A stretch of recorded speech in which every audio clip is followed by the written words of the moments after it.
दोस्तों, पिछले कई दिनों से इंटरनेशनल सर्किट्स में एक तूफानी आफत को लेकर सुर्खियों का बाजार खूब गर्म है। दरअसल बिपरजॉय नाम का ये तूफान अरेबियन सी से उठकर भारत और पाकिस्तान के कई इलाकों में तबाही मचाने के लिए बहुत तेजी से बढ़ रहा है।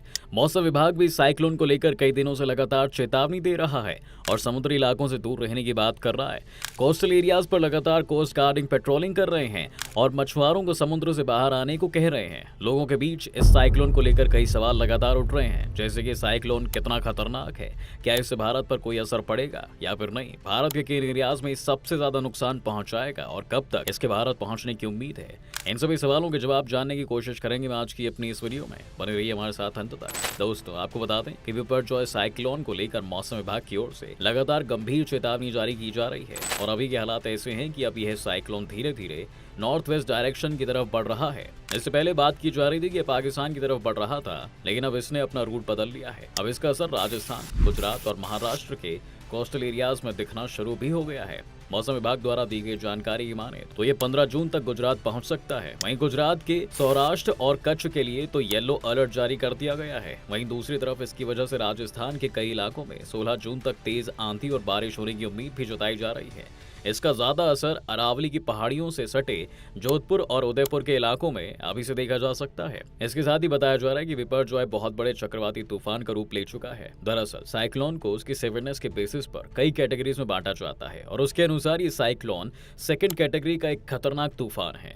कल यानी रविवार शाम को ये मुंबई से लगभग 540 किलोमीटर वेस्ट में था। इसके साथ ही रविवार से यह तेज आंधी बारिश का दौर शुरू हो गया है। इसके अलावा सोमवार को ठाणे, रायगढ़, मुंबई और पालघर में 45 से 55 किलोमीटर पर आवर की रफ्तार से हवाएं चलने और भारी बारिश होने का अनुमान है। वहीं तेज हवाएं चलने की वजह से मुंबई एयरपोर्ट पर भी फ्लाइंग ऑपरेशंस अफेक्टेड हुए हैं। मुंबई एयरपोर्ट के रनवे नंबर 9/27 को कुछ समय के लिए बंद कर दिया गया है और कई फ्लाइट्स कैंसिल भी कर दी गई हैं। वहीं कुछ फ्लाइट्स को दूसरी जगह डाइवर्ट किया गया है। कुछ ट्रेनें लेट हुई है और सैकड़ों पैसेंजर्स परेशान देखे जा रहे हैं। इसके साथ ही अगर बात करें दोस्तों कि कब तक इस साइक्लोन के भारत पहुंचने की उम्मीद है, तो आपकी जानकारी के लिए बता दें कि यह 15 जून तक कच्छ और कराची के कोस्ट से टकरा सकता है। जी हाँ, वहीं बड़े तौर पर देखा गया है तो इंडिया मेट्रोलॉजिकल डिपार्टमेंट का कहना है कि यह 15 जून तक गुजरात के मांडवी और पाकिस्तान के कराची के बीच तट पर पहुंच जाएगा। दरअसल इंडिया मेट्रोलॉजिकल डिपार्टमेंट यानी IMD भारत में मौसम और क्लाइमेट चेंज से जुड़ी जानकारियां जुटाता है। बताया जा रहा है कि जब ये कोस्टल एरियाज तक पहुंचेगा तो इसकी स्पीड 125 से 135 किलोमीटर प्रति घंटे हो जाएगी और तेज रफ्तार से हवाएं चलेंगी, जो कि 150 किलोमीटर प्रति घंटे की स्पीड तक भी जा सकती हैं। दूसरी तरफ स्टेट गवर्नमेंट भी इसके खतरे से निपटने के लिए लगातार कोशिशें कर रही है। इसको लेकर पोरबंदर, गिर सोमनाथ और वलसाड़ में NDRF की टीम्स भी तैनात की जा चुकी है। वहीं पाकिस्तान की तरफ भी कराची पोर्ट पर रेड अलर्ट जारी किया जा चुका है। इस तूफान की वजह से गुजरात में आने वाले 4 दिन तक आंधी चलने वाली है। सबसे ज्यादा असर सौराष्ट्र और कच्छ इलाकों में होगा, खास तौर से 13 और 15 जून तक। इसके अलावा देखा जा रहा है दोस्तों कि साइक्लोन की वजह से देश में मानसून साइकिल भी अफेक्ट हो रही है। इसलिए पिछले कुछ दिनों से देखा जा रहा था कि मानसून की साइकिल एक ही जगह पर अटकी हुई थी। अरेबियन सी में जो बादल वेस्टर्न विंड्स के साथ केरल और कर्नाटक की ओर बहुत स्लो स्पीड से बढ़ रहे थे, वे अब इस साइक्लोन सर्कुलेशन की वजह से तेजी से खिंच गए हैं और अब ये बादल केरल की ओर कम जा रहे हैं और महाराष्ट्र और गुजरात की तरफ ज्यादा बढ़ रहे हैं। इसके अलावा एक्सपर्ट्स का मानना है चूंकि साइक्लोन अरेबियन सी के ऊपर बन रहा है और नॉर्थ वेस्ट डायरेक्शन की ओर बढ़ रहा है, इसलिए यह नमी को भारत से दूर ले जा सकता है। इसी वजह से भारत के नॉर्दर्न रीजन में मानसून के आने में देरी हो सकती है। इसी बात को लेकर मौसम विभाग ने पहले 4 जून तक केरल में मानसून के आने की प्रोबेबिलिटी जताई है, लेकिन ये अपने समय से थोड़ा लेट हो गया है। वहीं कुछ मौसम एक्सपर्ट्स ने बताया था कि केरल में मानसून 8 या 9 जून को पहुंच सकता है। केरल में आमतौर पर 1 जून को मानसून पहुंच जाता है। जैसे कि हमने आपको पहले भी बताया है कि साइक्लोन अब अपनी डायरेक्शन थोड़ी चेंज कर चुका है, जिसकी वजह से पिछले 2-3 दिनों से केरल में भारी बारिश देखने को मिल रही है।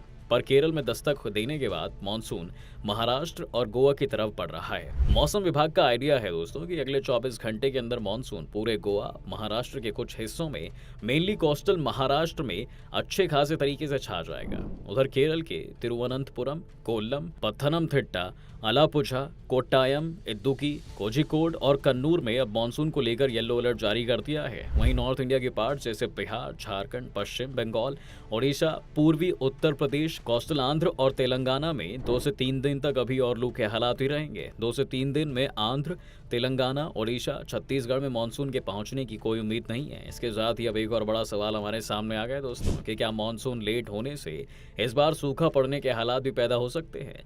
तो इस मामले को लेकर आईएमडी का साफ साफ कहना है कि केरल में मानसून भले देरी से आया हो, लेकिन इसमें चिंता वाली कोई बात नहीं है। मानसून के देरी से आने का मतलब यह नहीं है कि बारिश भी कम हो गई। इसमें सबसे बड़ी देखने वाली बात यह है कि पिछले 70 सालों में अब तक सिर्फ 6 बार ही मानसून अपनी तय तारीख यानी 1 जून को केरल में पहुंचा है, वरना यह हर बार ही लेट हो जाता है। वहीं इस दौरान 11 बार तो ऐसा भी हुआ है कि मानसून 25 मई से पहले ही पहुंच गया, जबकि 11 बार मानसून 7 जून के बाद आया।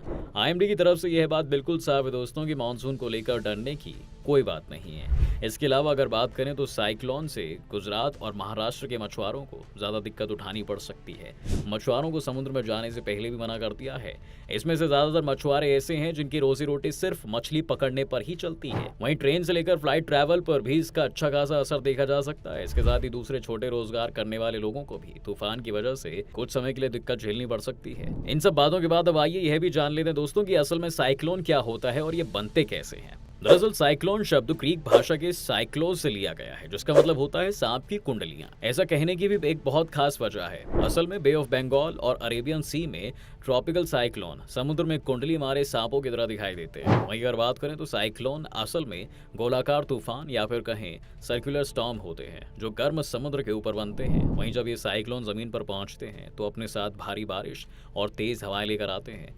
ये हवाएं उनके रास्ते में आने वाले पेड़ों तक को भी तबाह कर सकती हैं। वहीं अगर इस सवाल पर जाएं कि ये बनते कैसे हैं, तो यह प्रोसेस हमने कई बार स्कूल में ज्योग्राफी और साइंस की क्लासेस में पढ़ा होगा। जी हाँ, दरअसल साइक्लोन समुद्र के गर्म पानी के ऊपर बनते हैं। समुद्र का टेम्परेचर बढ़ने पर उसके ऊपर मौजूद हवा गर्म और नम होने की वजह से ऊपर उठती है। इससे उस हवा का एरिया खाली हो जाता है और उसे नीचे की तरफ हवा का प्रेशर कम हो जाता है और इस खाली जगह को भरने के लिए आसपास की ठंडी हवा वहां पहुंचती है। इसके बाद ये नई हवा भी गर्म और नर्म होकर ऊपर उठने लगती है और इसकी एक साइकिल शुरू हो जाती है, जिससे बादल बनने लगते हैं। पानी के भाप में बदलने से और भी बादल बनने लगते हैं। इससे एक स्टॉर्म साइकिल पैदा होने लगती है जो धरती के घूमने के साथ ही घूमती रहती है। बाद में इस स्टॉर्म सिस्टम के तेजी से घूमने की वजह से उसके सेंटर में एक आंख या फिर कहें कि वैक्यूम जगह बन जाती है। जी हाँ, तूफान के इसी आय को उसका सबसे शांति वाला इलाका माना जाता है, जहां एयर प्रेशर सबसे कम होता है। ये स्टॉर्म सिस्टम हवा की स्पीड 62 किलोमीटर पर आवर होने तक ट्रॉपिकल स्टॉर्म कहलाते हैं और जब हवा की रफ्तार 120 किलोमीटर प्रति घंटा पहुंचती है तो ये स्टॉर्म साइक्लोन बन जाते हैं। वहीं आमतौर पर साइक्लोन ठंडे इलाकों में नहीं बनते क्योंकि इन्हें बनने के लिए गर्म समुद्र के पानी की जरूरत होती है, जिसका तापमान 25 से 26 डिग्री के आसपास होना जरूरी होता है। अब इन सब चीजों के बाद अब देखने वाली बात ये होगी दोस्तों कि कब यह भारत से टकराएगा और कितनी तबाही मचाएगा। इसी के साथ दोस्तों आज की वीडियो में बस इतना ही। उम्मीद है कि आपको आज के इस वीडियो में काफी कुछ सीखने को मिला होगा। अगर आपको ये वीडियो पसंद आया है तो वीडियो को लाइक करें और अगर आप इस चैनल पर नए हैं तो जाने से पहले चैनल को सब्सक्राइब करना भी ना भूलें।